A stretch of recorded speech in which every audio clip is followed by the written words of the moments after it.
दरवाजे पर होने वाली दस्तक ने उसे चौंका दिया। आमतौर पर उसके पास इस वक्त कोई नहीं आया करता था। घर की मुलाजमा पूरे दिन के लिए सुबह आया करती और घर के काम से फरागत पाकर वहीं एक कमरे में बैठ जाती थी। वही मुलाजमा उसका खाना भी बना दिया करती थी। वो जुबैर के बहुत काम आया करती थी। जुबैर ने उसको बहुत अच्छी तनख्वाह पर रखा हुआ था। 11 बजे तक उसका असिस्टेंट आ जाया करता।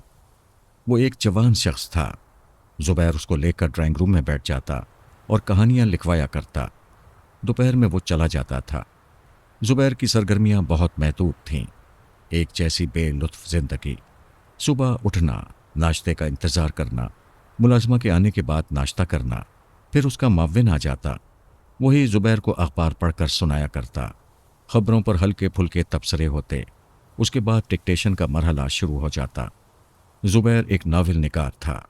उसके नावल हाथों हाथ लिए जाते थे। वो आम से मसाइल को बहुत खूबसूरती और महारत के साथ कलमबंद किया करता था। यही उसका रोजगार था। उसको हर माह इतनी इनकम हो जाती थी कि वो आसानी से अपना खर्च चला लिया करता। उस दिन ना तो मुलाजमा को आना था और ना ही उसका असिस्टेंट आने वाला था। इसीलिए दस्तक की आवाज़ ने उसे चौंका दिया था। उसने जाकर दरवाज़ा खोला। मुझे आपसे बात करनी है। जुबैर ने उसे पहचान लिया। ये वो लड़की थी जिसके फ्लैट की खिड़की उसके फ्लैट के एक कमरे की खिड़की से दिखाई देती थी। वो न जाने क्यों आई थी। जी फरमाइए, जुबैर ने पूछा। क्या मैं आपके चंद मिनट ले सकती हूँ? क्यों नहीं, अंदर आ जाएं। वो एक तरफ हट गया। लड़की अंदर आकर सोफे पर बैठ गई। जी फरमाइए, क्या आप ही वो मशहूर नॉवेल निगार जुबैर हुसैन हैं? लड़की ने पूछा। जी हाँ, मैं ही हूँ। मुझे आपके बारे में कल ही पता चला, लड़की ने कहा। खुशी हुई कि हमारी बिल्डिंग के एक ब्लॉक में आप जैसा मशहूर आदमी रहता है। मेहरबानी है आपकी। मुझे बहुत दिलचस्पी है आप जैसे लोगों के शब व रोज़ जानने के बारे में। मेरा मतलब है कि किस वक्त उठते हैं, किस वक्त नाश्ता करते हैं, वगैरह। कमाल है, वो मुस्कुरा दिया। जबकि मैं आपके बारे में सब कुछ जानता हूँ। वो कैसे? लड़की हैरान रह गई थी। और क्या जानते हैं? मसलन आपकी कुछ आदतें ऐसी हैं जिनमें आप कभी तब्दीली नहीं करती, उसने कहा। जैसे रंगों के मामले में आपका इंतखाब कमाल का है। इतवार के दिन आपका पसंदीदा रंग गुलाबी है। सोमवार को आप हरे रंग का लिबास पहनती हैं। मंगल को जर्द, जो आप पर बहुत ही अच्छा लगता है। जैसे आज बुध है, आज आप सफ़ेद लिबास में हैं। क्यों, क्या मैं गलत कह रहा हूं? नहीं, हरगिज़ नहीं, लड़की हैरान हुई जा रही थी। लेकिन आपको कैसे मालूम? इस तरह कि अगर मैंने आपको बता दिया तो आप नाराज हो जाएंगी, उसने कहा। मजीद मुझ पर कोई इल्ज़ाम भी आयद कर देंगी। लेकिन जो कुछ भी है वो मेरे लिए जानना बहुत ज़रूरी था, क्योंकि मैं अपने आइंदा नॉवेल में आपका किरदार पेंट कर रहा हूं। वाह, मेरे लिए तो ये बहुत खुशी की बात है। बताएं और क्या क्या जानते हैं?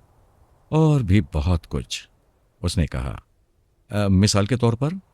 मिसाल के तौर पर यह कि आपको रात देर तक जागने की आदत है, लेकिन हैरत अंगेज तौर पर आप सुबह जल्दी उठ जाती हैं। खुदा की पनाह, ये सब आप कैसे जानते हैं? लड़की की हैरत बढ़ती जा रही थी। अगर मैंने ये राज बता दिया तो हो सकता है आप मुझे गालियां देने लगें, बुरी तरह नाराज हो जाएं। फिर भी पता तो चले। मैं अपने कमरे की खिड़की से आपको देखता रहता हूं, जुबैर ने बताया। लड़की अचानक खामोश हो गई।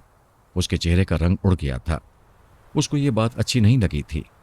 वो कुर्सी पर पहलू बदल कर रह गई। नाराज हो गई ना?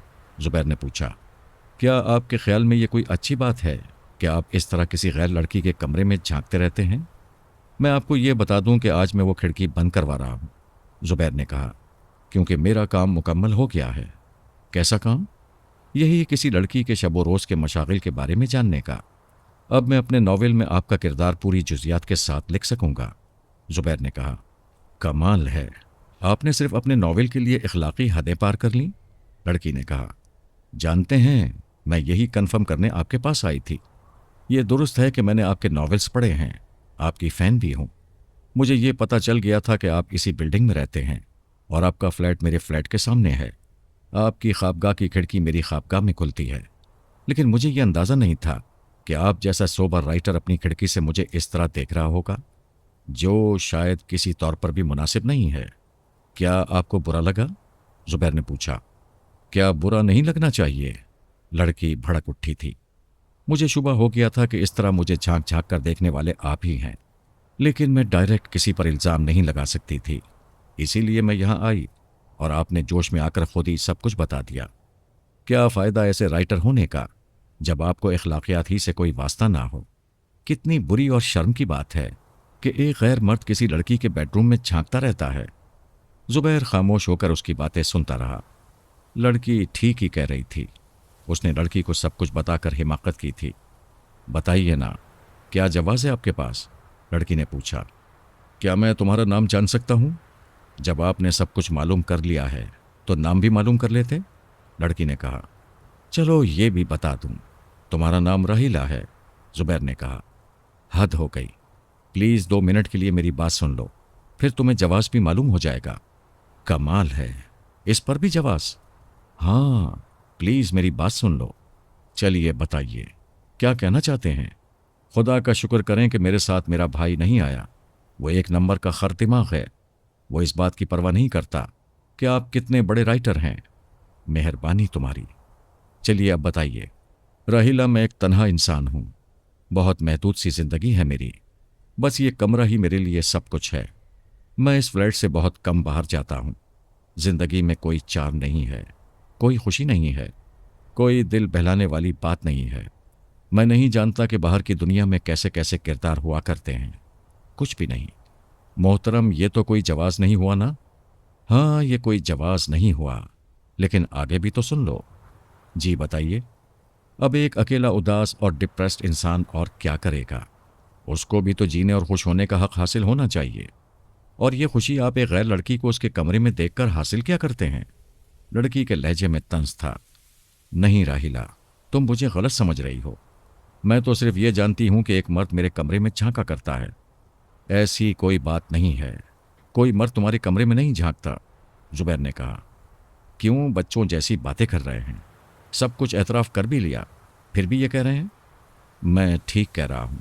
मैंने कभी तुम्हारे कमरे में नहीं झांका। तो फिर ये सब क्या है?